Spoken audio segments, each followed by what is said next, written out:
చెరువులు అనేది ఎవరబ్బ సొత్తు కాదు, ఎవరు సొమ్ము కాదు. అది ఈరోజు స్వచ్ఛంగా అధికారాలు వచ్చి దాన్ని స్వచ్ఛంగా తొలగిస్తామంటే మనం కనుక ముందుండి నడిపించాలని కనుక వైసీపీ నాయకులు కానీ ఇది తెలపడమైంది. మరి వైసీపీ నాయకులు మరి ఎమ్మెల్యేగా మేడం కానీ ఎమ్మెల్సీ గోవిందరెడ్డి సార్ కానీ మరి వాళ్ళు చేసింది కరెక్ట్. వాళ్ళ స్థలం జనైన్ అనేది అంటే కలెక్టర్ గారికి కానీ జాయింట్ కలెక్టర్కో ఆర్డీఓ గారికో ఈ ఒక రిప్రజెంటేషన్ ఇవ్వలేదు. మరి ఎందుకు ఇవ్వలేదు?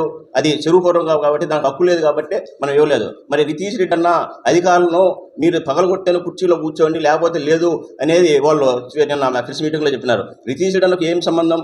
సంవత్సరం నుంచి ఏ ల్యాండ్ మీద ఆలోచించి వచ్చిందా? అధికారంలో కూటమి ప్రభుత్వం వచ్చిన తర్వాత ఈ సంవత్సరం రోజుల్లో ఎక్కడెక్కడ చెరువులు కానీ వంకలు కానీ వాగులు కానీ కట్టిన వాటిని గుర్తించినారు.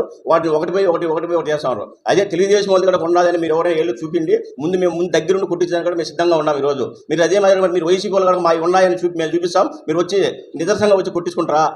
అది మీరు చెప్పగలుగుతారా? మరి తెలుగుదేశం వాళ్ళు చూపిండి. తెలుగుదేశం వాళ్ళు పలానా చూడండి. మైదుగు రోడ్లో ఒక కలవాటికి అడ్డంగా కట్టుండ్రు ఒక నాయకుడు, నెల్లూరు రోడ్లో ఒక అడ్డంగా కట్టుండ్రు ఒక నాయకుడు. మరి ఎన్ని మేము చూపించగలుగుతాం?